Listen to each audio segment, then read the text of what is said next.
बच्चों आज हम लोग आ गए हैं इलेक्ट्रोस्टैट के लेक्चर नंबर 15 में, जिसमें आज हम और न्यूमेरिकल डिस्कस करेंगे।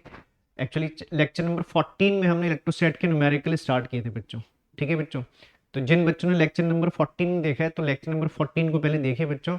लेक्चर नंबर 14 में हमने न्यूमेरिकल जो किए थे वो मोस्टली बेस्ड थे, कूलॉम्स लॉ पे बेस्ड थे।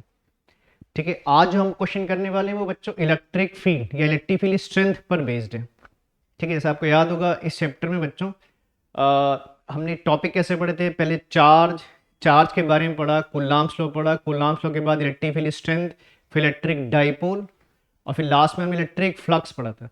तो हम उसी सीक्वेंस में न्यूमेरिकल फॉलो कर रहे हैं बच्चों। तो कल हमने जो क्वेश्चन मतलब इससे पिछले लेक्चर में लेक्चर नंबर 14 में हमने चार्ज पे बेस्ड और कूलॉम्स लॉ पे बेस्ड क्वेश्चन किए थे बच्चों।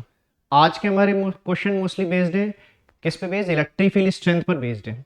ठीक बच्चों, चलिए तो आज के क्वेश्चंस की बात करते हैं। तो आज का पहला क्वेश्चन हमने लिया है और मैंने आपसे पीछे के लेक्चर में भी कहा था बच्चों कि हम लोग एक्चुअली जो क्वेश्चंस कर रहे हैं वो ज़्यादातर एनसीईआरटी या फिर क्या है प्रीवियस ईयर के क्वेश्चन है, मतलब इंपॉर्टेंट क्वेश्चन जैसे क्वेश्चन बोर्ड में पूछे जाते हैं। ठीक है, और ऐसे क्वेश्चन बच्चों ऑब्जेक्टिव में आ जाते हैं।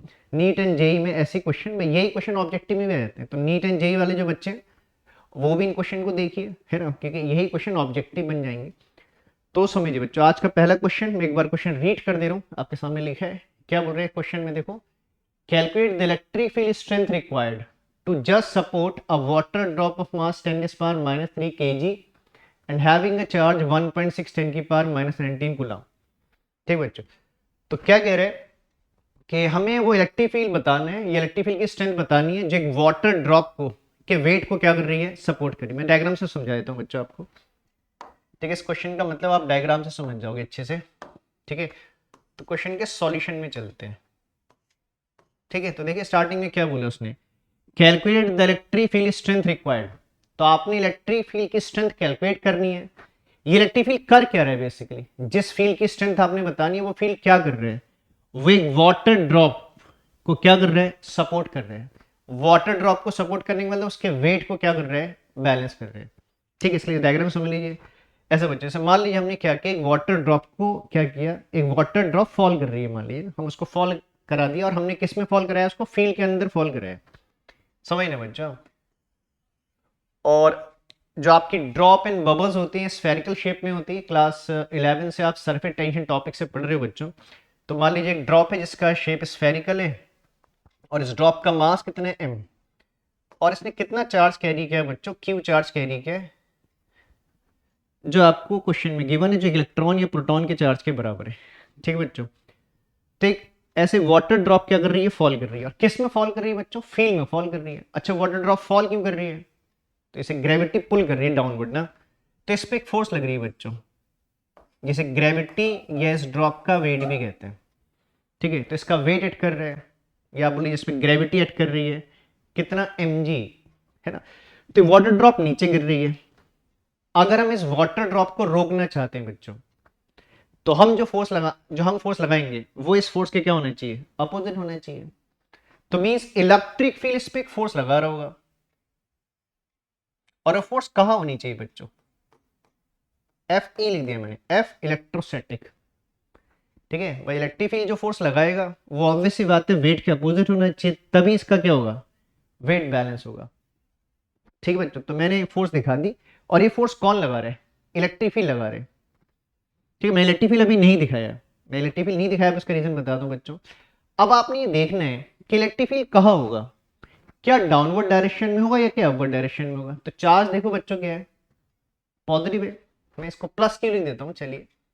वैसे तो मैं आगे से साइन नहीं लिख रहा हूँ तो वो अंडरस्टूड है प्लस ही है, मैंने पीछे के लेक्चर्स में भी कहा बच्चों। तो एक पॉजिटिव चार्ज है, ठीक ना। और वेट को बैलेंस करने के लिए फोर्स अपवर्ड लगनी चाहिए। ठीक है, फोर्स अपवर्ड लगनी चाहिए। तो आपको आपसे पूछे कि फील्ड की डायरेक्शन क्या होगी, कि डाउनवर्ड कि अपवर्ड। ठीक है, तो बच्चों मैंने देखो मैं बार बार एक चीज बोल रहा हूँ कि न्यूमेरिकल में जाने से पहले थ्योरी पढ़िए बच्चों। जो पीछे के लेक्चर है थ्योरेटिकल, उन लेक्चर्स को देखिए। वे जो हम लोग थ्योरी में चीज़ें बच्चों बोलते हैं वही चीज़ हम न्यूमेरिकल्स में अप्लाई करते हैं। तो एक पॉजिटिव चार्ज है, हम चाहते हैं कि फोर्स क्या हो, ठीक है, अपवर्ड लगे। और हमने कहा था कि तो जब कोई चार्ज जब किसी चार्ज को हम फील्ड में प्लेस करते हैं या कोई चार्ज फील्ड में मूव करते हैं तो इलेक्ट्रिक फील्ड उस पर क्या लगाते हैं, फोर्स लगाते हैं, चाहे वो चार्ज रेस्ट में हो चाहे वो चार्ज मूव करे। हमारे केस में चार्ज मूव कर रहे हैं, ये रेस्ट में भी हो सकता है, ठीक है। तो हमने पीछे डाइपोल वाले टॉपिक में पढ़ा था कि इलेक्ट्रिक फील्ड चार्जेस पे क्या लगाते हैं, फोर्स लगाते हैं। अगर पॉजिटिव चार्ज है तो फोर्स फील्ड के डायरेक्शन में लगती है, और अगर नेगेटिव चार्ज है तो फोर्स फील्ड के अपोजिट लगती है। ये बात हमने पीछे थ्योरी में डिस्कस की थी।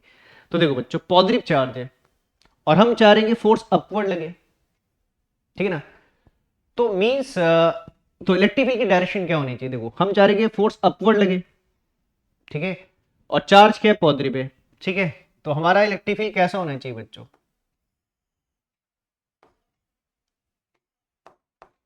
ठीक है। देखो अगर इलेक्ट्रिक फील्ड अपवर्ड होगा तो ये पॉजिटिव चार्ज है, तो पॉजिटिव चार्ज पर फोर्स भी फील्ड के क्या होगी, डायरेक्शन में होगी। तो अगर इलेक्ट्रिक फील्ड अपवर्ड है, ये पॉजिटिव चार्ज है, तो फोर्स भी कहाँ लगेगी, अपवर्ड लगेगी, और अपवर्ड फोर्स ही वेट को बैलेंस करेगी। अगर मैं क्या करता हूँ, फील्ड को डाउनवर्ड बना दूं बच्चों, तो उल्टा हो रहेगा। अगर मैं फील्ड को डाउनवर्ड करूंगा तो फोर्स भी कहाँ लगेगी, डाउनवर्ड, ठीक है। तो बेसिकली फिर ये क्या होगी, सपोर्ट नहीं करेगी इसको, और तेजी से क्या करेगी, पुल करेगी। तो फील्ड की डायरेक्शन अपवर्ड होनी चाहिए, पॉजिटिव चार्ज है। हाँ अगर ये नेगेटिव चार्ज होता बच्चों, अगर ये नेगेटिव चार्ज फॉल कर रहा होता, ये ड्रॉप ने नेगेटिव चार्ज कैरी किया होता, तो मैं फील्ड क्या करता, फिर डाउनवर्ड दिखाता।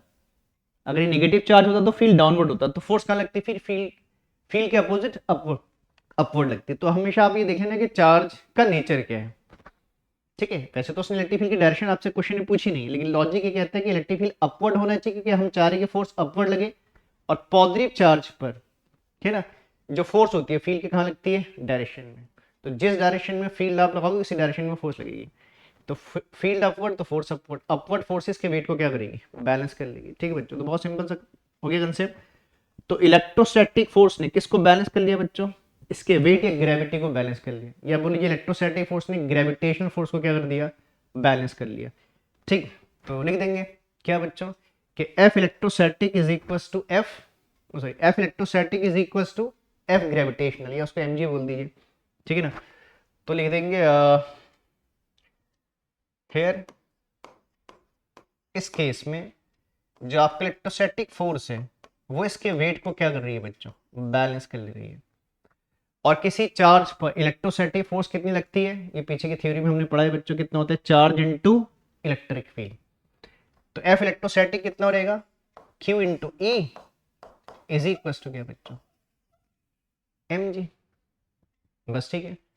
अब आपसे क्या पूछ रहे हैं, इलेक्ट्रिक फील्ड की स्ट्रेंथ पूछ रहे हैं, है ना, तो बस आ गया फिर। तो ई इज इक्वल टू कितना रहेगा, एम जी बाई क्या कर दोगे बच्चों, क्यू कर दोगे, ठीक है। देखो क्वेश्चन में मास गिवन है ड्रॉप का, आपको चार्ज भी गिवन है और जी की वैल्यू आप लोग जानते हो, ठीक है। तो मैं मास चार्ज इसके लिए पुट कर दे रहा हूँ बच्चों। तो मास कितना है हमारा, 10⁻³ जी को 9.8 ले लीजिएगा, ओवर क्यू, क्यू की वैल्यू लगा देना बच्चों, जो आ जाएगा 1.6 इंटू 10⁻⁻19, ठीक बच्चों, ठीक है ना। अब देखो इसमें भी डेसिमल एक प्लेस के बाद, इसमें भी एक प्लेस के बाद डेसिमल है, तो डेसिमल से डेसिमल काट सकते हो, और 16 से 98 को अगर डिवाइड करोगे, ठीक है ना, तो 16 6 96 होता है, तो 6 पॉइंट समथिंग कुछ आ जाएगा बच्चों। मैं इसको आगे सॉल्व कर देता हूँ, चलो नेक्स्ट शीट में सॉल्व कर देता हूँ। तो आपका E is equal to electric field की स्ट्रेंथ क्या आ गई हमारी बच्चों, एक बार चेक कर लो, देखो क्या था। तो इससे डिवाइड कर लो, 9.8 को 1.6, चलो हम कैलकुलेटर से एग्जैक्टली इसको डिवाइड कर लेते हैं, है ना, टाइम वेस्ट नहीं कर रहे डिवाइड वैसे करने में। तो मैं इसको कैलकुलेट कर लेता हूँ बच्चा, 9.6 को हम 9.8 को 1.6 से क्या करते हैं, डिवाइड करके देख लेते हैं, 0.8 है सॉरी, डिवाइडेड बाई 1.6, तो 6.125 आ रहा है बच्चों, एग्जैक्ट देखें तो 6.125 तो ये आ गया 6.125 इंटू 10 की पावर देख लीजिए बच्चों, 10 की पावर देखिए, ये ऊपर जाके क्या हो जाएगा, +19, उसमें से 3 माइनस कर दीजिएगा तो 16 बच जाएंगे। तो इंटू 10 की पावर कितना आ जाएगा, 16, और यूनिट जानते हो बच्चों क्या होता है, न्यूटन पर कूलम, एक काम करिए बच्चों, उसी शीट में लिख देते हैं, उसी पेज में लिख देते हैं, मुझे लगा कि चलो इसको मैं रब करके उसी वाली उसमें लिख दे रहा हूँ, ठीक है। फिर इस छोटी कैलकुलेशन के लिए आपको नेक्स्ट पेज में जाना पड़ेगा। तो मैं ये लिख देता हूँ, कितना है 6.125 10 की पावर कितना हो गया बच्चों +16। और इलेक्ट्रिक फील्ड स्ट्रेंथ की यूनिट जानते हो, ये सब हमने थ्योरी में पढ़ा है बच्चों, कितना होता है न्यूटन पर कूलम, या इसकी यूनिट और होती है वोल्ट पर मीटर, ठीक है। लेकिन इस चैप्टर में ज्यादातर यूनिट न्यूटन पर कूलम यूज की जाती है, तो यूनिट हो गई न्यूटन पर कूलम। तो देखो बहुत बेसिक सा क्वेश्चन है बच्चा, कि इलेक्ट्रोस्टैटिक फोर्स ने इसके वेट को क्या कर दिया, बैलेंस कर लिया, ठीक है। तो इसे नोट कर लो बच्चों जल्दी से, है ना, छोटे से क्वेश्चन है। ऐसे क्वेश्चन देखो ऑब्जेक्टिव वगैरह में छोटे क्वेश्चन आ जाते हैं बच्चों, तो इसे नोट करना बच्चों, नेक्स्ट क्वेश्चन में चलेंगे अभी।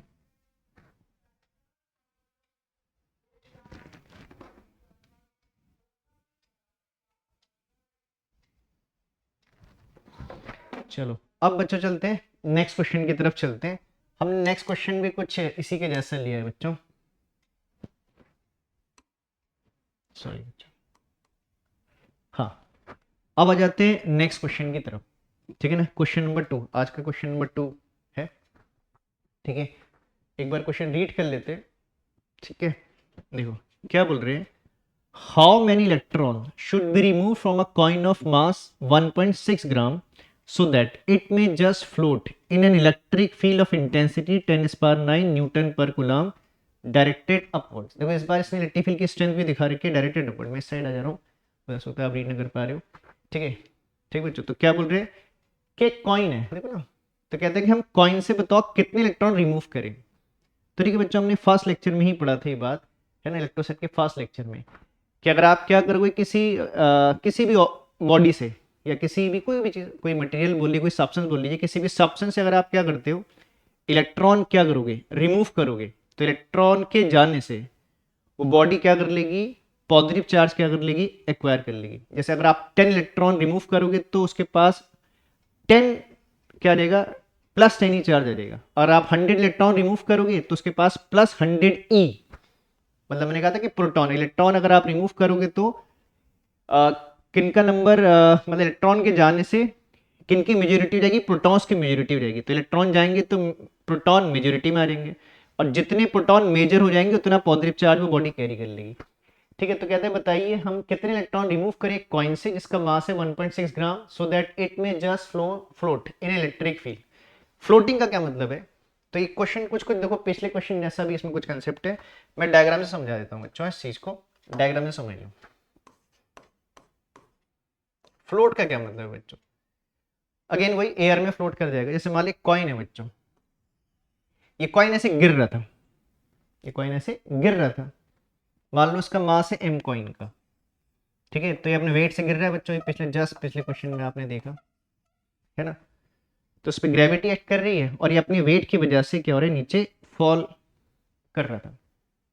अब हम ये चाहते हैं कुछ ऐसा करें कि कॉइन अचानक से क्या हो, गिरते गिरते फ्लोट करने लग जाए, ऐसे रुक जाए बीच में, एयर में रुक जाए, ठीक है। तो ऑब्वियस सी बात है इसके वेट को बैलेंस करना पड़ेगा। अगर आपने वेट को बैलेंस कर दिया, ठीक है, तो ये फ्लोट कर जाएगा। तो उसके लिए हम क्या कर रहे हैं, इस कॉइन से सडनली कुछ इलेक्ट्रॉन क्या कर दे रहे हैं, रिमूव कर दे रहे हैं बच्चों, ठीक है। जैसे मान लो मैंने क्या किया, इससे n इलेक्ट्रॉन क्या कर दिए बच्चों, ले लिए। कितने इलेक्ट्रॉन ले लिए, n इलेक्ट्रॉन ले लिए, ठीक है ना। हमने इसे क्या किया, n इलेक्ट्रॉन क्या कर दिए, रिमूव कर दिए, ठीक बच्चों, इससे n इलेक्ट्रॉन रिमूव कर दिए।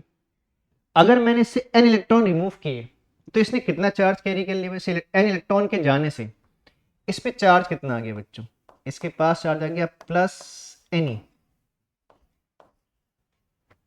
इलेक्ट्रॉन के जाने से पॉजिटिव चार्ज आएगा, अगर आप इलेक्ट्रॉन देते इसको तो क्या कैसा चार्ज कैरी कर लेता, नेगेटिव चार्ज। तो मैंने माना कि n इलेक्ट्रॉन रिमूव किए, तो n इलेक्ट्रॉन के रिमूव करने से, मतलब ये कॉइन पहले इलेक्ट्रिकली न्यूट्रल था, आपने इससे n इलेक्ट्रॉन रिमूव किए, तो n इलेक्ट्रॉन जाने से इसने कैसा चार्ज कैरी कर लिया, पॉजिटिव चार्ज। और वो चार्ज कितना होगा, +ne के बराबर होगा, और e की वैल्यू आप जानते हैं बच्चों। तो हम ये मान लें कि हमने इससे n इलेक्ट्रॉन रिमूव किए, सडनली कॉइन क्या हो गया, चार्ज हो गया। अब चार्ज कैसे, इस पर पॉजिटिव चार्ज है, ठीक है ना, पॉजिटिव चार्ज आ गया इस पर। अब देखो इसने इलेक्ट्रिक फील्ड की डायरेक्शन बताइए बच्चों, मतलब इलेक्ट्रिक फील्ड की स्ट्रेंथ भी बताइए, और इलेक्ट्रिक फील्ड कह रहे अपवर्ड लग रहा है, electric field is acting vertically upwards. तो इलेक्ट्रिक फील्ड अपवर्ड्स है, इलेक्ट्रिक फील्ड की डायरेक्शन अपवर्ड है। और एक इसने कैसा चार्ज एक्वायर किया बच्चों, पॉजिटिव चार्ज एक्वायर किया। अगर इसने पॉजिटिव चार्ज एक्वायर किया तो पॉजिटिव चार्ज पर जो फोर्स लगती है फील्ड के डायरेक्शन में लगती है, तो इलेक्ट्रिक फील्ड भी अपवर्ड है तो फोर्स भी कहाँ लगेगी, अपवर्ड। और हम चाह भी रहे कि फोर्स अपवर्ड लगे, तभी तो वेट बैलेंस होगा। ठीक बच्चों, तो इलेक्ट्रिक फील्ड क्या करेगा, इस पॉजिटिव चार्ज पर, या इस मतलब पॉजिटिव चार्ज बोलिए कॉइन पे पॉजिटिव चार्ज आ गया पे फोर्स लगा देगा, और वो फोर्स क्या होगी, फील्ड के डायरेक्शन में। बस ये फोर्स इसके वेट को क्या कर लेगी, बैलेंस कर लेगी। ठीक है, देखो पिछले वाला क्वेश्चन जैसा कंसेप्ट है, बस पिछले क्वेश्चन में क्या था कि चार्ज गिवन था बच्चों, हमको उसने चार्ज दिया था। इस बार हमसे इलेक्ट्रॉन रिमूव करने की बात कर रहे हैं, तो हम इसमें क्वांटाइजेशन ऑफ चार्ज वाला कंसेप्ट लगा रहे हैं बच्चों। तो ठीक है, तो थोड़ा सा एक स्लाइड चेंज आ गया इस क्वेश्चन में, इतना सा चेंज आ गया। तो हम ये मान ले रहे हैं कि हमने कितने इलेक्ट्रॉन रिमूव किए, इलेक्ट्रॉन रिमूव किए। ठीक है, तो ये बात लिख देते हैं बच्चों कि late n electrons are removed from the coin, let n electrons are removed from the coin, are removed from the coin। ठीक है, तो हमने माना कि इस कॉइन से कितने इलेक्ट्रॉन रिमूव किए, n इलेक्ट्रॉन क्या कर लिए, रिमूव कर लिया। तो इसमें कितना चार्ज एक्वायर कर लिया इसने, प्लस एनी चार्ज क्या कर लिया, एक्वायर कर लिया। लेकिन देयरफॉर चार्ज एक्वायर्ड, मैं लिख दे रहा हूँ बच्चों आपके समझने के लिए, कि बाद में पढ़ो तो आपको समझ में आया कि हमने क्या कंसेप्ट लगाया था। ठीक है, बाकी इतनी थ्योरी लिखना एग्जाम में जरूरी नहीं, लेकिन इसलिए लिखते हैं कि भाई आप बाद में पढ़ो। नोट्स का मतलब ये होता है कि चीज़ें बाद में पढ़ के भी समझ में आनी चाहिए। Therefore charge acquired, therefore charge acquired by the coin, therefore charge acquired by the coin is, तो इलेक्ट्रॉन के जाने से इसने जो चार्ज एक्वायर कर लिया Q, और वो कितना हो जाएगा, प्लस एनी बच्चों। ठीक है ना, बाकी इलेक्ट्रॉन पे चार्ज आप जानते हो, आपसे n पूछ रहे, ये n हमको निकालना है। तो आप कंसेप्ट समझ रहे हो बच्चों, सिंपल सा कंसेप्ट है। अब क्या होगा, इलेक्ट्रोस्टैटिक फोर्स ने इसके वेट को क्या कर लिया, बैलेंस, जो आपने लास्ट क्वेश्चन में भी किया। ठीक है, लिखते नाउ अब क्या होगा, नो अब क्या हो रहा है, इसके चार्ज एक्वायर करने से इस पे इलेक्ट्रोस्टैटिक फोर्स लगने लगी, क्योंकि फील्ड अपवर्ड था तो फोर्स भी अपवर्ड लगी, और उस अपवर्ड फोर्स ने इसके वेट को क्या कर दिया, बैलेंस कर दिया। ठीक है, तो F electric is equal to क्या हो गया, एम जी हो गया बच्चों।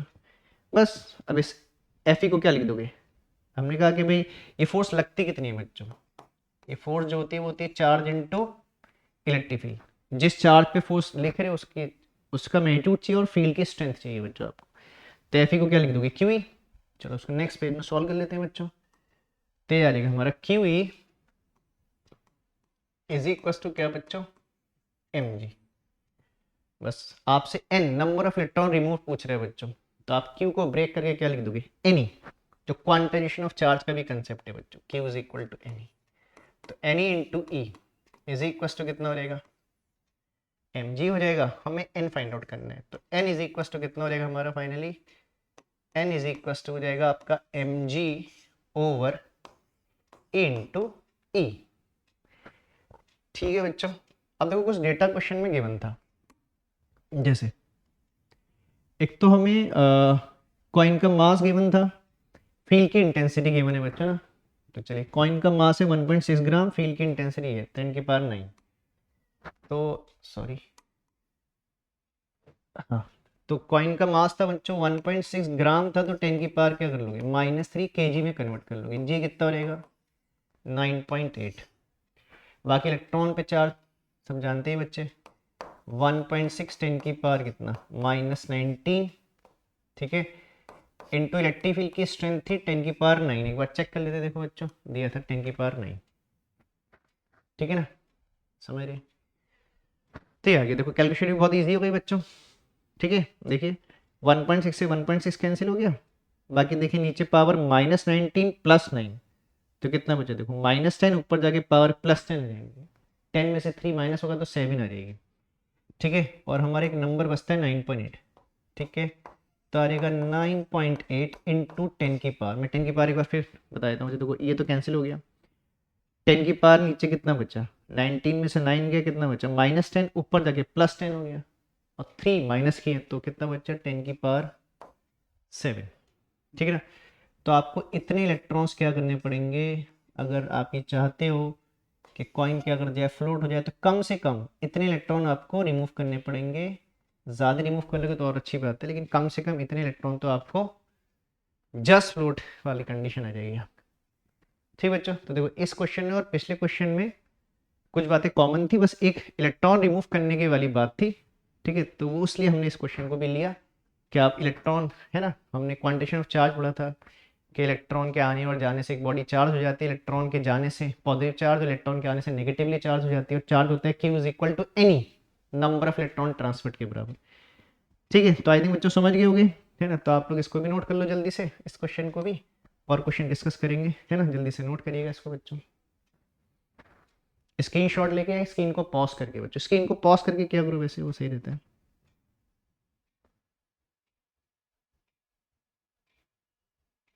ठीक, चलो आप सेकंड शीट में आ जाते हैं, लास्ट।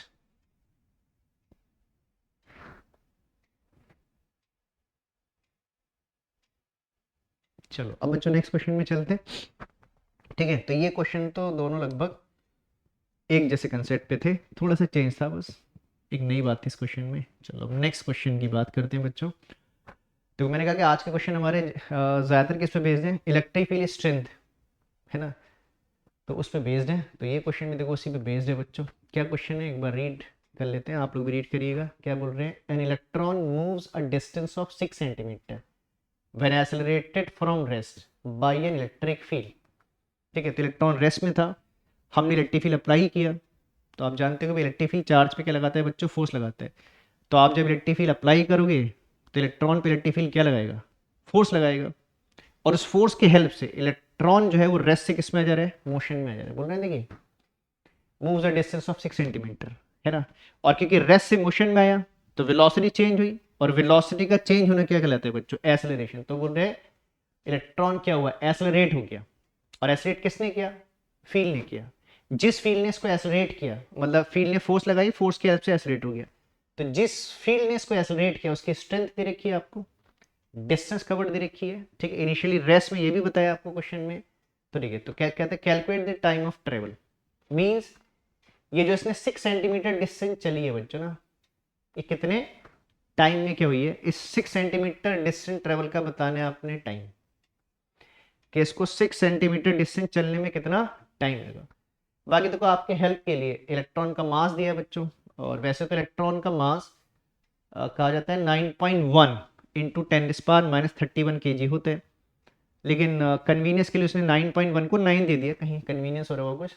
तो इलेक्ट्रॉन का मास दिया है, अच्छी बात है, क्वेश्चन में दिया है, लेकिन आपने भी याद रखना है बच्चों, मतलब हमेशा एक्सपेक्ट मत करना कि इलेक्ट्रॉन के चार्ज एंड मास क्वेश्चन में गिवन होंगे। इतनी छोटी बातें आपने याद भी रखनी है बच्चों, इलेक्ट्रॉन के मास, प्रोटॉन के मास, इनके चार्जेस की वैल्यू आप भी याद करिए, है ना। हमेशा क्वेश्चन में गिवन होंगे ऐसा नहीं है। तो ठीक है बच्चों, तो एक बार फिर समझ लेते हैं क्वेश्चन में क्या बोल रहे हैं, कि एक इलेक्ट्रॉन था, मैं भी डायग्राम बना दूंगा, रेस्ट में था, आपने इलेक्ट्रिक फील्ड लगाया, इलेक्ट्रिक फील्ड ने क्या किया, उस पर फोर्स लगाई और उसको पुश कर दिया, और पुश होने से वो क्या हो गया, इसने कुछ डिस्टेंस ट्रेवल कर ली, कितनी, 6 सेंटीमीटर। तो कहते हैं बताइए 6 सेंटीमीटर डिस्टेंस ट्रेवल करने में उसको कितना टाइम लगा। ठीक है, थोड़ा काइनेमेटिक्स का भी इसमें यूज है बच्चों, चलिए हम थोड़ा डायग्राम से समझ लेते हैं। ठीक है, तो क्या करते हैं, इसको समझो बच्चों। ठीक, क्वेश्चन अच्छा क्वेश्चन है ना। ये किसी ईयर में आया हुआ क्वेश्चन है बोर्ड में बच्चों। ऐसे देखो बच्चों, चलिए तो मान लीजिए इलेक्ट्रॉन है, और इनिशियली किस में था बच्चों, ये रेस्ट में था, बोला ना उसने, रेस्ट में था। अब आपने क्या किया, इलेक्ट्रिक फील्ड अप्लाई कर दिया। अब इलेक्ट्रिक फील्ड किसी भी डायरेक्शन में मान ली, up and down, right and left, जैसे मान लिया, आपकी चॉइस है। चलो मान लेता हूँ कि इलेक्ट्रिक फील्ड किस में लगा दिया हमने, इधर लगा दिया, टुवर्ड्स लेफ्ट। ठीक है ना, अब राइट मान लो, अप मान लो, डाउन मान लो, जैसे आपकी चॉइस है, किसी एंगल पे मान लो। ठीक है, तो हमने क्या किया, इलेक्ट्रिक फील्ड अप्लाई कर दिया। ठीक है, जैसे इलेक्ट्रिक फील्ड अप्लाई किया तो इलेक्ट्रिक फील्ड चार्ज पे क्या लगाता है, फोर्स लगाता है। और ध्यान दीजिए चार्ज कैसा है, negative, electron negative charge carry करते हैं, और नेगेटिव चार्ज पर जो फोर्स लगती है वो फील्ड के अपोजिट लगती है बच्चों। तो अगर आपका जो फील्ड है वो लेफ्ट पे, तो फोर्स कहाँ लगेगी, राइट में लगेगी। तो इस इलेक्ट्रॉन पर एक फोर्स लगेगी, ठीक है ना, और वो फोर्स कितनी होती है, चार्ज इनटू इलेक्ट्रिक फील्ड, और इलेक्ट्रॉन पे चार्ज है ई, और फील्ड की स्ट्रेंथ है ई। देखो बच्चों, मैं फोर्स को स्केलर में लिख रहा हूँ, अगर आप फोर्स को वेक्टर में लिखोगे तो फिर चार्ज का साइन भी लिखिएगा। ये बात हमने जब हम लोगों ने पीछे के है ना थ्योरी पढ़ी बच्चों, डाइपोल वाली थ्योरी, इलेक्ट्रिक फील्ड की थ्योरी, तो ये बातें हमने वहाँ की थी कि पॉजिटिव, देखो आपने चार्ज के साइन तब लिखने जब आप वेक्टर में लिख रहे हो, स्केलर में चार्ज के साइन लिखना जरूरी नहीं होता है। ठीक है, तो इलेक्ट्रिक फील्ड, बाकी डायरेक्शन तो मैं अपोजिट दिखा ही रहा हूँ बच्चों, एरो से डायरेक्शन तो पता लगी रही है। तो जो फोर्स है फील्ड के कहाँ लगी, अपोजिट। इस फोर्स ने क्या कर दिया, इसको पुश कर दिया, तो इस फोर्स के हेल्प से इलेक्ट्रॉन क्या कर गया बच्चों, कुछ डिस्टेंस कवर कर गया, मान लो यहाँ से यहाँ आ गया, ठीक है ना, इसने कुछ डिस्टेंस कवर कर ली, इस डिस्टेंस कवर को मान लेते हैं, कुछ एक्स डिस्टेंस क्या कर ली इसने, कवर कर ली। अच्छा, ऐसा नहीं है कि बच्चों के 6 सेंटीमीटर चलकर रुक गया, हो सकता है रुक गया हो, लेकिन हमें क्वेश्चन में ऐसा कुछ नहीं बोला है कि इलेक्ट्रॉन 6 सेंटीमीटर के बाद क्या हुआ, हमें तो 6 सेंटीमीटर तक की बात बोली है, तो हम 6 सेंटीमीटर तक की बात कर रहे हैं, उसके आगे क्या हुआ हमको नहीं पता।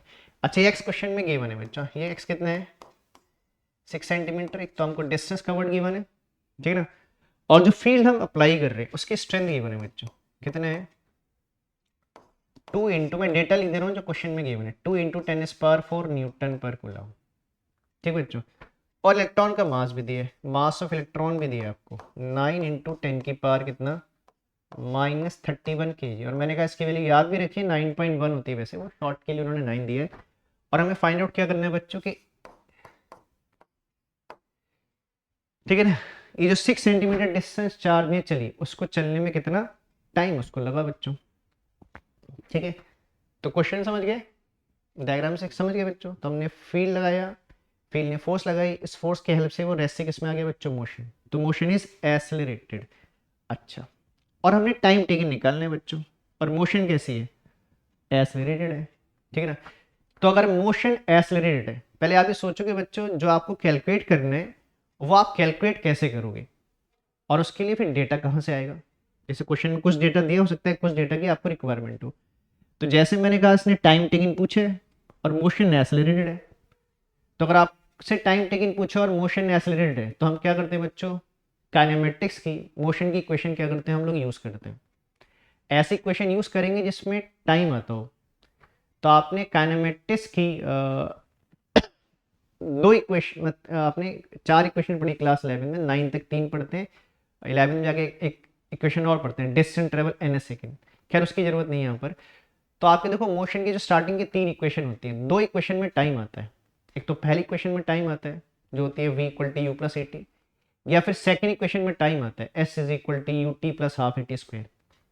तो हमें कौन सी सूट कर रही है इक्वेशन बच्चों, s = u2, क्यों, क्योंकि हमको डिस्टेंस कवर्ड गिवन है, हमें डिस्टेंस गिवन है और टाइम पूछ रहे हैं, तो हमें सूट करेगी s = ut + ½ at²।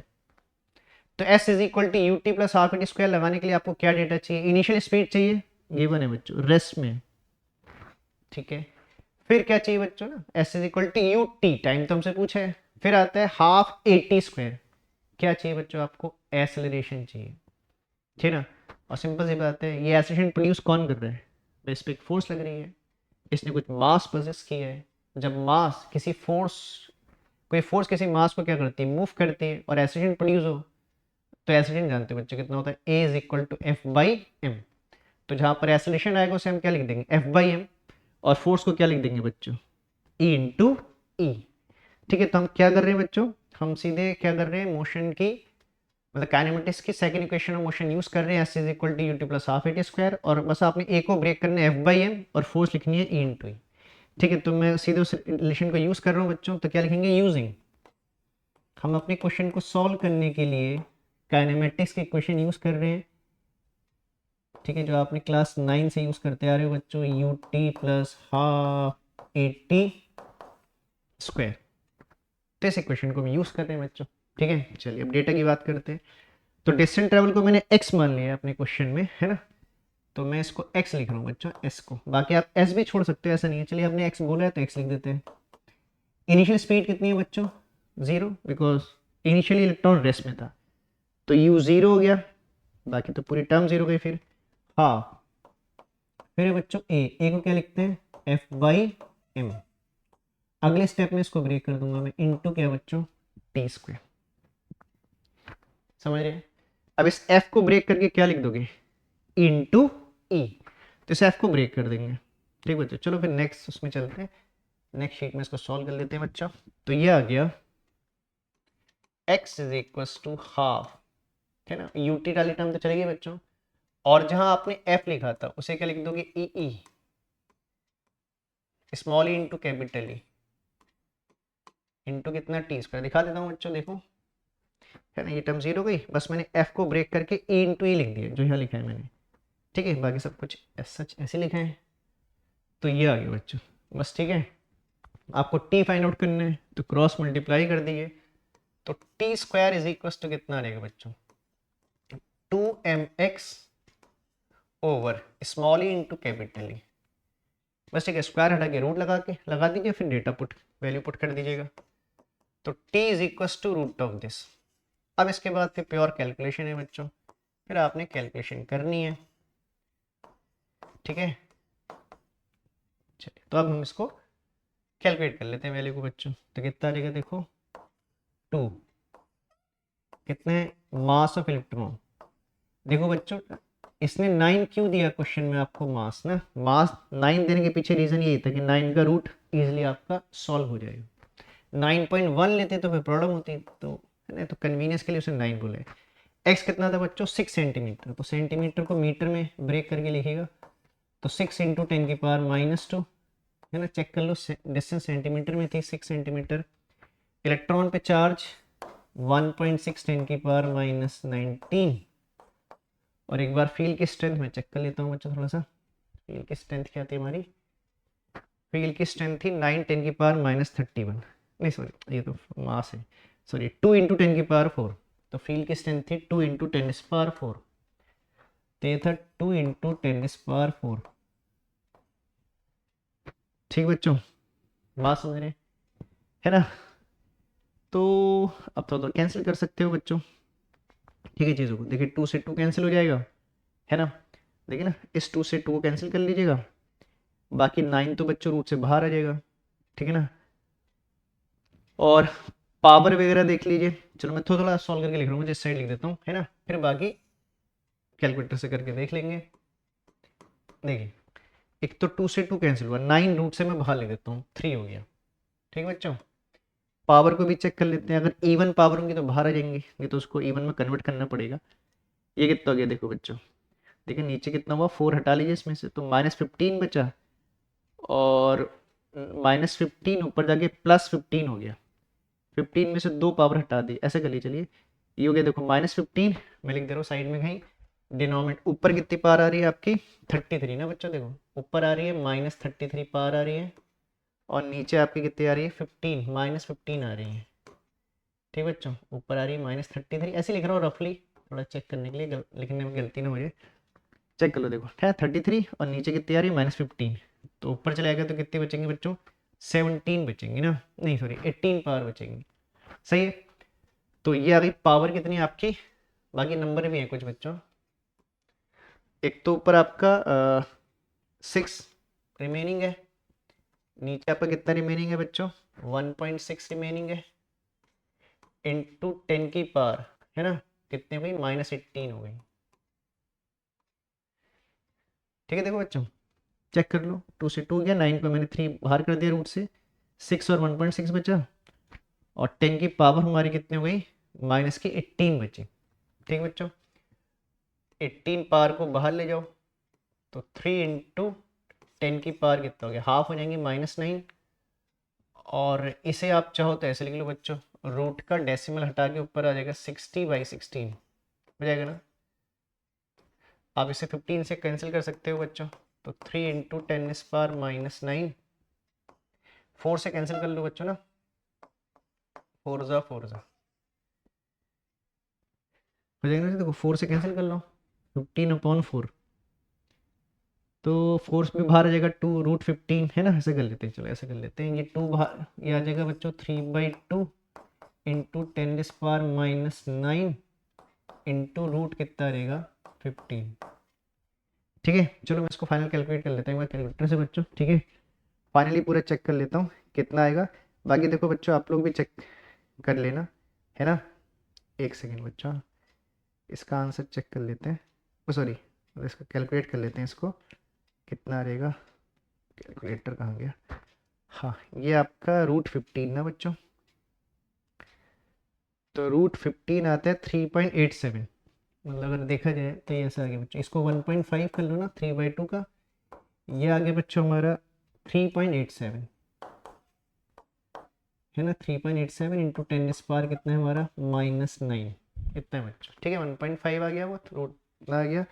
अब इसको हम लोग क्या करते हैं, मल्टीप्लाई कर लेते हैं, 1.5 इंटू 3.87, तो 5 ऐसा रहा बच्चों, 5.805, 5.805 10⁻⁻9 सेकेंड्स, ठीक है ना, इतना आ रहा अप्रॉक्स बच्चों, इतने सेकेंड्स आ जाएंगे, ठीक है ना, इतना नैनो सेकेंड भी कह सकते हो, मतलब है ना, 5.8 नैनो सेकेंड में इलेक्ट्रॉन क्या होगा, कितने डिस्टेंस चलेगा बच्चों, 6 सेंटीमीटर डिस्टेंस कवर कर लेगा, ठीक है। तो इसमें कंसेप्ट था, कभी भी देखो ना आपको अगर मोशन एक्सेलरेटेड है और कुछ जैसे डिस्टेंस पूछ रहा है, टाइम पूछ रहा है, तो हमेशा अपने मोशन की इक्वेशन की हेल्प लेनी है और चेक करने के जो इक्वेशन हम यूज़ करने वाले हैं उसमें क्या डेटा की रिक्वायरमेंट है। और हमेशा याद रखिए, आप मोशन की कोई सी भी इक्वेशन यूज़ करिए, आपको एक्सेलरेशन की रिक्वायरमेंट हर इक्वेशन में है बच्चों, ठीक है। तो एक्सेलरेशन वाला मेन था कि हमने एक्सेलरेशन को फोर्स अपॉन मास लिखा, ठीक है, बाकी तो मोशन की क्वेश्चन है। तो एक बार देख लो बच्चों, उसको नोट कर लो क्वेश्चन को, बाकी मैंने एक्सप्लेन तो कर दिया है ना, वीडियो को एक बार है ना बार बार उसको देखिए, जहाँ पे कंसेप्ट है उसको समझिए।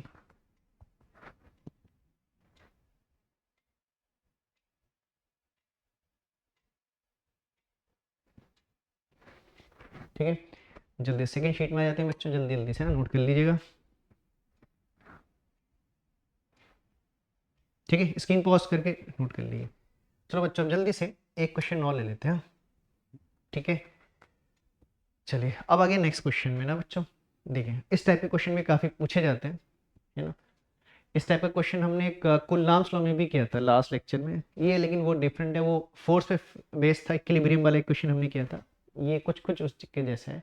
तो क्या क्वेश्चन है बच्चों, बोल रहे हैं 2 point charges of +16 microcoulomb and -9, charge के साइन मैटर करते हैं बच्चों, चार्ज के साइन को इग्नोर नहीं करना है। तो दो चार्ज है, एक प्लस और एक माइनस है, वैल्यू गिवन है, are place 8 centimetre apart in air, और इनके बीच का सेपरेशन है 8 सेंटीमीटर।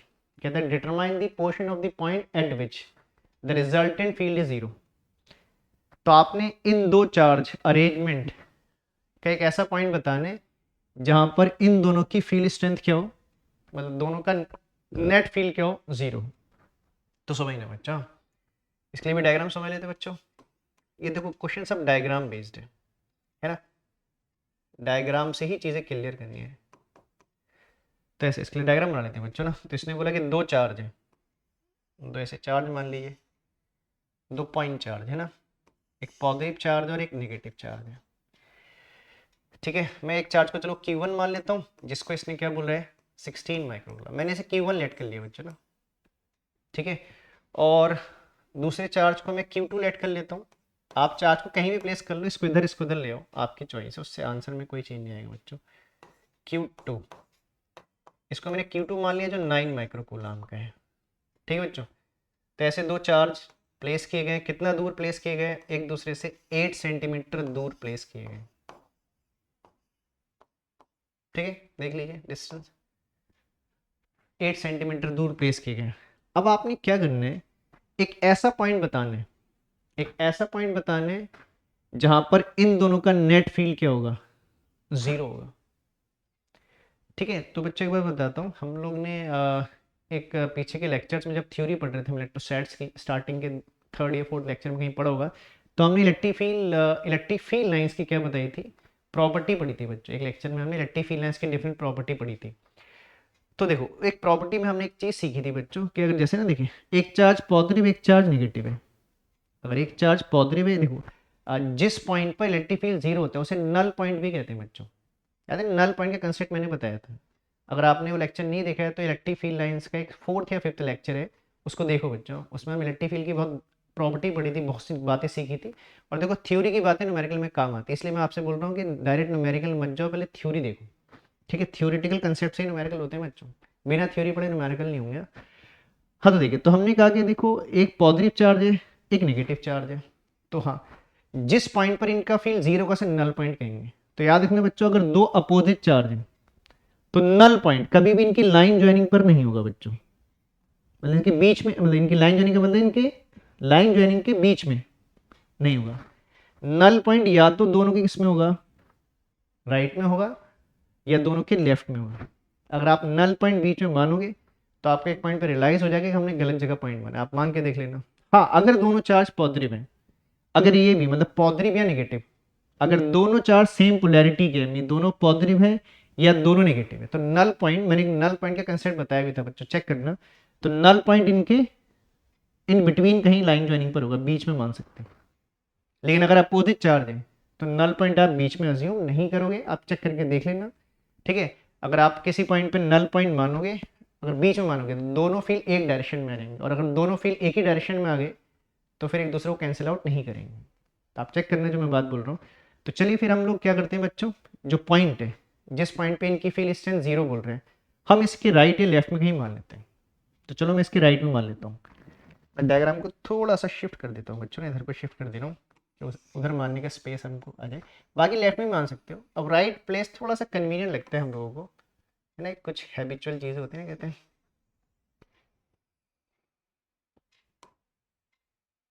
थोड़ा सा इधर को शिफ्ट कर दे रहा हूँ और पॉइंट को उधर मान लेता हूँ बच्चों, ठीक है।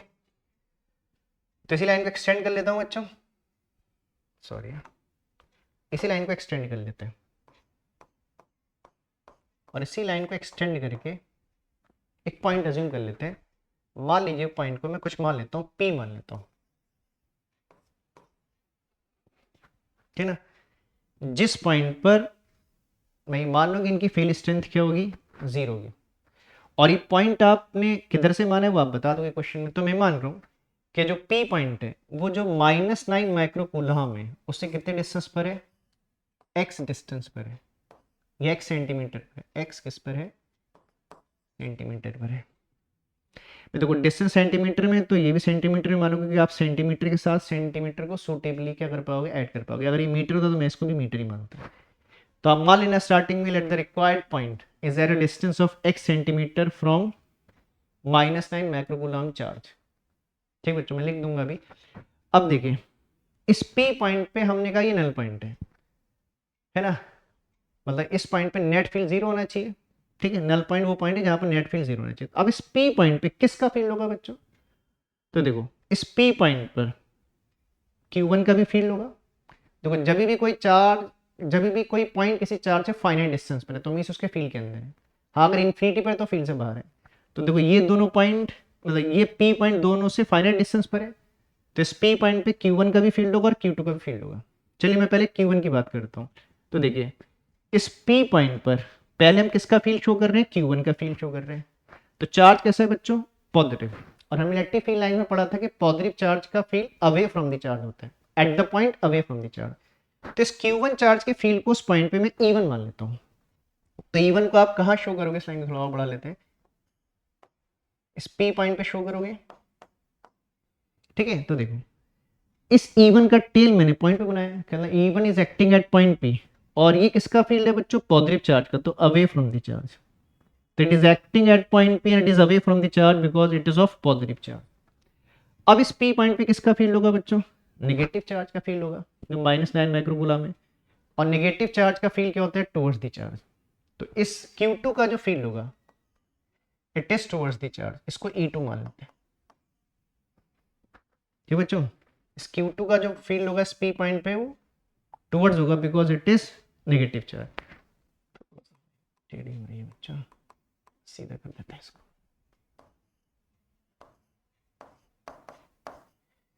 ठीक है, समझ रहे हैं, ठीक है। तो E1 Q1 का फील्ड हो गया और E2 Q2 का फील्ड हो गया। और देखो बच्चों ये दो फील्ड एक दूसरे के अपोजिट डायरेक्शन में है, और हम ये चाहते हैं कि नेट फील्ड जीरो हो जाए।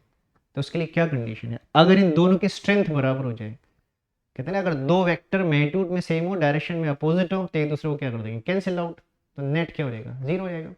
ठीक है, तो क्या बोलेंगे, for net electric field to be zero at P E1 will be equal to क्या, E2। ठीक बच्चों, समझ रहा। और अगर किसी पॉइंट, अगर आप कहीं पे पॉइंट अज्यूम कर रहे हो और दोनों फील्ड सेम डायरेक्शन में आ जाएंगे, इसका मतलब आप पॉइंट गलत जगह अज्यूम कर रहे हो। आप बीच में चेक करना, जब आप पॉइंट बीच में अज्यूम करोगे तो दोनों फील्ड सेम डायरेक्शन में आ जाएंगे, तो आप खुद रियलाइज करोगे कि हम गलत जगह पॉइंट मान रहे हैं। तो ये पॉइंट सही है बच्चों हमने। तो पहले स्टार्टिंग में लिख देते हैं कि लेट द रिक्वायर्ड पॉइंट, जहाँ पॉइंट मान रहे हो बच्चों बता देना, लिख देंगे लेट द रिक्वायर्ड पॉइंट, मतलब जिस पॉइंट पर हमें फील्ड बताना है, let the required point is at a distance of x centimetre from क्या -9 माइक्रोकूलम चार्ज। ठीक है, तो आपने ये मान लिया, लेट इतना कर दीजिएगा। अब बोल देंगे कि नेट फील्ड 0 होने के लिए E1 will be equal to E2। फिर बोलेंगे फॉर नेट इलेक्ट्रिक फील्ड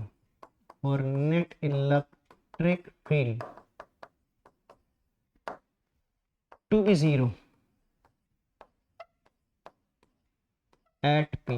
और देखो इलेक्ट्रिक फील्ड जहाँ लिख रहे हैं वो इलेक्ट्रिक फील्ड स्ट्रेंथ है, मतलब बच्चों शॉर्टकट में इलेक्ट्रिक फील्ड देते हैं। तो लिखेंगे for net electric field to be 0 at P क्या होना चाहिए, E1 will be equal to क्या, E2। बस ठीक है बच्चों, अब आपने फील्ड की वैल्यू का फॉर्मूला लगाना है, और फील्ड जानते कितना होता है 1/4 pi epsilon not charge upon distance का स्क्वायर। चार्ज जानते हो, डिस्टेंस जानते हो, बट डिस्टेंस सेंटीमीटर में जब पुट करोगे फॉर्मूले तो मीटर में कन्वर्ट करना है, लास्ट में से सेंटीमीटर में आएगा। तो मैं E1 E2 की वैल्यू जल्दी से लगाता हूँ बच्चों। चलो E1 किसका फील्ड है, Q1 का, तो पहले Q1 Q2 लिख रहा हूँ, बाद में वैल्यू पुट कर दूंगा।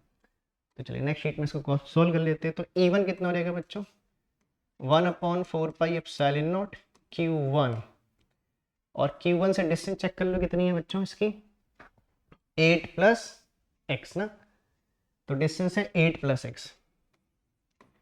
और क्योंकि डिस्टेंस किस में, सेंटीमीटर में, तो उसको मीटर में कन्वर्ट कर, क्योंकि हम चार्ज को कूलम में लिखेंगे बच्चों, इसलिए सेंटीमीटर को मीटर में कन्वर्ट कर रहे हैं। अच्छा एक चीज़ और होती है बच्चों, इसका स्क्वायर भी होता है डिस्टेंस का, ऊपर से इसका स्क्वायर आ जाएगा, फिर आ जाएगा 1/4 पाई।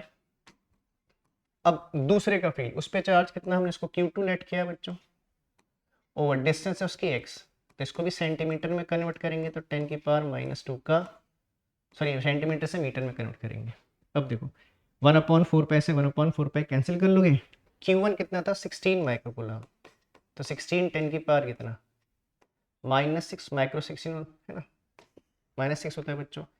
इसका स्क्वायर कर लो तो कितना रहेगा, 8 प्लस एक्स का स्क्वायर इंटू 10 की पावर -4, इधर कर लो बच्चों। Q2 कितना था 9, देखो Q2 का साइन मत लिखना बच्चों, हम स्केलर में लिख रहे हैं फील्ड को, ठीक है, तो साइन मत लीजिएगा, 9 माइक्रोकूलम उसकी वैल्यू लेनी है, 10 की पावर -6 अपॉन डिनोमिनेटर में आ गया x² 10 की पावर -4। बस ठीक है बच्चों, 10 की पावर -4 से -4 कैंसिल कर लीजिएगा, 10 की पावर -6 से -6 कैंसिल कर लीजिएगा, इधर आपका आ जाएगा 16 upon x plus x, sorry 8 plus x का स्क्वायर, 8 प्लस एक्स का होल स्क्वायर, और इधर आ जाएगा आपका 9 ओवर कितना रहेगा एक्स स्क्वायर।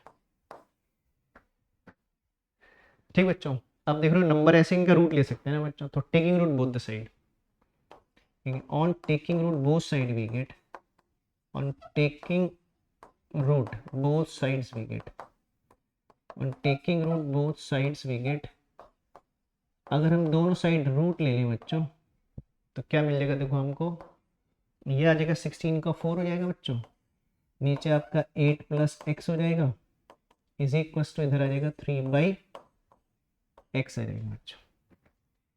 ठीक है, अब इसको क्रॉस मल्टीप्लाई कर लीजिए, इस साइड लिख देता हूँ बच्चों, क्रॉस मल्टीप्लाई कर लो कितना रहेगा 4x इज इक्वल्स टू कितना रहेगा 24 प्लस 3x। ठीक है, तो x इज इक्वल टू कितना आ गया 24 सेंटीमीटर। ठीक है ना, तो जो 9 माइक्रोकूलम चार्ज था बच्चों, उससे रिक्वायर्ड पॉइंट कितने पर है 24 सेंटीमीटर में। ठीक है ना, और अगर आप उससे बताना चाहो तो उसमें 8 और ऐड कर दो बच्चों, देखो ना, कोई आपसे बोले इससे कितना दूर होगा, तो 24 इन प्लस 8 32 हो जाएगा। तो इससे 32 सेंटीमीटर दूर है और इससे 24 सेंटीमीटर एक पॉइंट है जहाँ पर इनका नेट फील्ड जीरो होगा। पॉइंट इधर भी मान सकते हो, जैसे मैंने इधर माना है राइट में, तो आप इसके लेफ्ट में भी मान सकते हो। ठीक बच्चों, तो इन क्वेश्चन करने का कंसेप्ट ये है। और याद रखना कि अगर अगर देखो ये दोनों बच्चों प्लस प्लस या माइनस माइनस चार्ज होते तो फिर मैं नल पॉइंट बीच में अज्यूम करता इनके लाइन ज्वाइनिंग के। ठीक है, तो जल्दी इसको नोट कर लो बच्चों, जल्दी से इस क्वेश्चन को भी। ठीक है,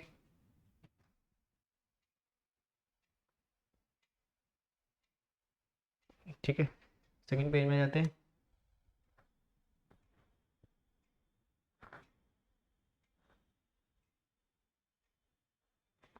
ठीक है, चलो बच्चों, तो आपने नोट कर लिया होगा। तो बच्चों आज हम सोच रहे कि इलेक्ट्रिक फील्ड पे कुछ क्वेश्चंस और हैं। ठीक है, लेकिन सोच रहे हैं कि उसको अगले लेक्चर में क्या करेंगे, कवर करेंगे, और उसके साथ साथ कुछ इलेक्ट्रिक डाइपोल और फिर लास्ट में इलेक्ट्रिक फ्लक्स के क्वेश्चंस भी करेंगे बच्चों।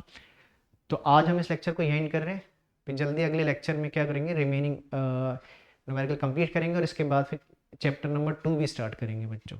ठीक है बच्चों, तो चलिए आज का यहीं एंड करते हैं। ठीक है, और बच्चों हर वीडियो में हम आपसे कहते हैं लास्ट में कि चैनल को सब्सक्राइब करो बच्चों, और बच्चों में शेयर करो, उनसे भी सब्सक्राइब करने के लिए बोलो। ठीक है बच्चों, चलो थैंक यू, आज के लिए इतना ही कर रहे हैं।